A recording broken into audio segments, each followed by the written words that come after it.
حضرت فرقد ایک صحابی تھے. یہ وہ صحابی ہیں جنہوں نے موصل کا علاقہ فتح کیا تھا. بڑے ہی دلیر صحابی تھے. ان کے 4 بیویاں تھیں. حضرت فرقد رضی اللہ تعالیٰ ان کے بیویاں کہتے وہ جب بھی گھر میں داخل ہونے سے پہلے اتنی اعلیٰ خوشبو لگا کے آتے ہم خود دنگ رہ جاتے. عورتیں زیادہ تیاری کرتے ہیں نا مردوں سے. مردوں کے مقابلے میں عورتیں زیادہ تیار ہوتی ہیں. لیکن آج ہمارے معاشرے میں عورتوں سے زیادہ مرد زیادہ تیار ہوتے ہیں. آج کل جو ہے مردوں کے میک اپ پہ زیادہ خرچ آنے لگ رہا ہے. میں اپنی طرف سے نہیں بتا رہا ہوں، جو اخبار میں لکھا تھا وہی بتا رہا ہوں. یہ تحقیقی رپورٹ ہے. پہلے لڑکیاں بیوٹی پارلر جاتی تھی، اب لڑکے بھی جانے لگے.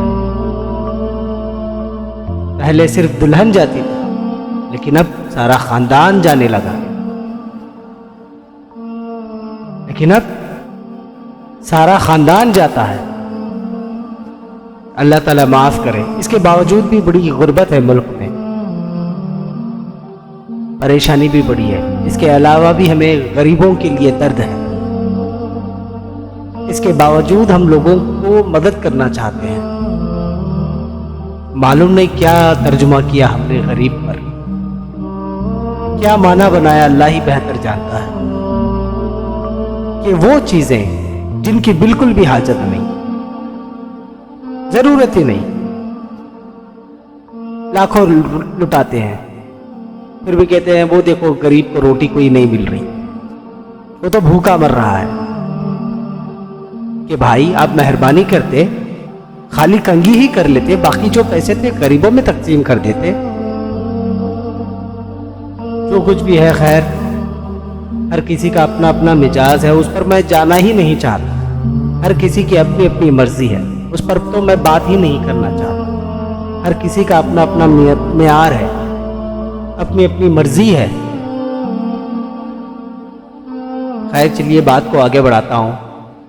نبی کریم علیہ الصلاۃ والسلام، نبی کے صحابی، ان کی ازواج کہتی ہے، وہ صحابی کے 4 بیویاں کہتی ہیں عورتیں زیادہ وقت لگاتے ہیں تیار ہونے میں، لیکن جب ہمارے شوہر گھر آتے تو آنے سے پہلے خوشبو، بہت ہی زیادہ خوشبو لگا کے گھر میں داخل ہوتے. تو ہم 4 نے مل کر بہت کوشش کی کہ یہ خوشبو کون سی لگاتا ہے. ہم نے بازار سارے تلاش کر لی. عرب کے اندر آج بھی بڑا خوشبو کا شوق ہے اور بہت ہی مہنگی خوشبو ملتی ہے.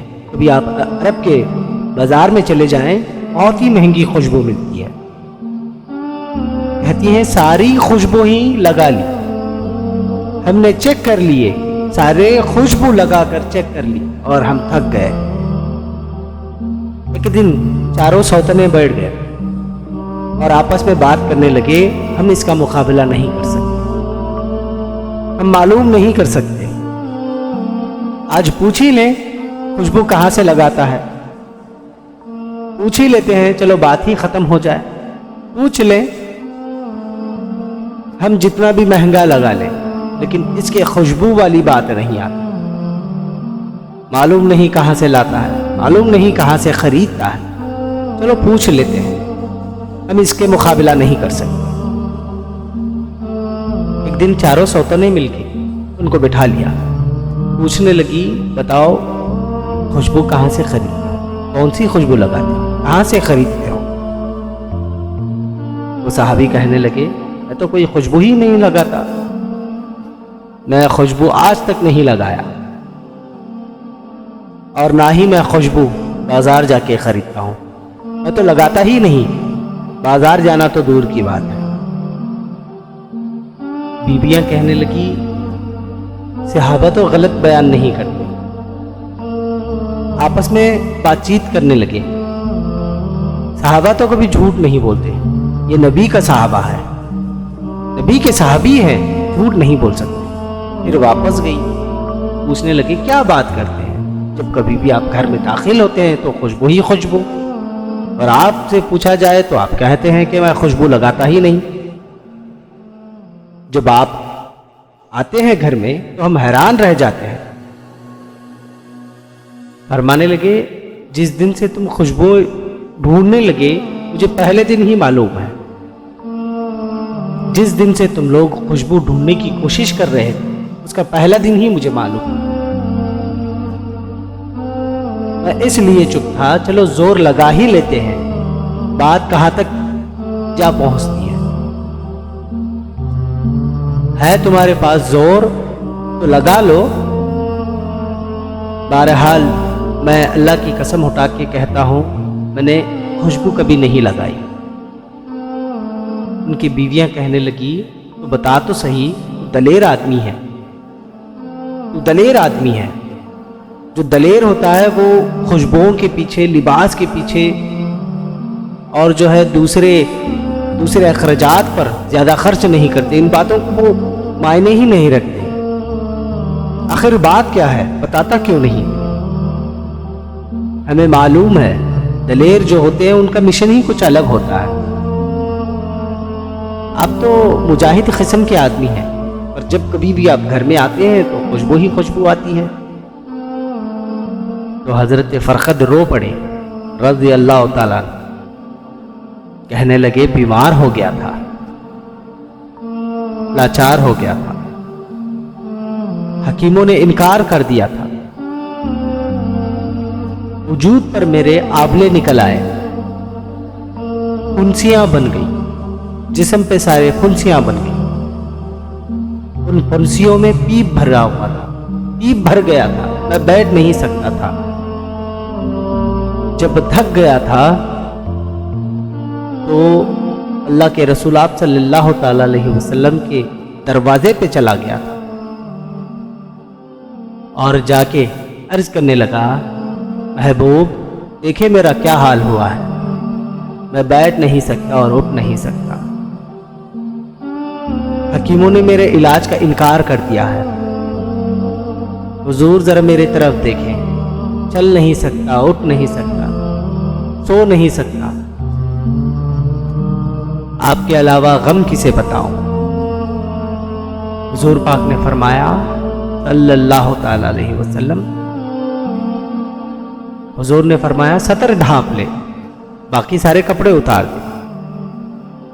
وہ صحابی کہتے ہیں ٹخنوں سے لے کر ناف تک میں نے سطر ڈھانپ لیا، باقی سارے کپڑے اتارے۔ حضور پاک نے دست مبارک اٹھایا، برف سے زیادہ ٹھنڈا، کستوری سے زیادہ مہکنے والا، میرے وجود پہ جہاں جہاں پھنسیاں تھیں وہاں وہاں رسول پاک صلی اللہ تعالی علیہ وسلم نے دست مبارک پھیر دیا، آپ نے دست مبارک والا ہاتھ پھیر دیا۔ اس دن سے لے کر آج تک ایک تو مجھے شفا مل گئی، اور دوسری بات جدھر جدھر سے میں گزرتا ہوں خوشبو ہی خوشبو پھیل جاتی ہے۔ یہ نبی پاک کا دیا ہوا نور ہے، یہ حضور کا عطا کیا ہوا ہے، یہ رسول پاک کے حسن کا خیرات ہے۔ کسی شاعر نے کیا خوب لکھا ہے، بہت ہی خوبصورت الفاظ ہے، ظلمت کے ان کے نور نے کافور کر دیا، جس پر پڑی نظر اسے بھی نور کر دیا، جس پر پڑی نظر اسے بھی نور کر دیا۔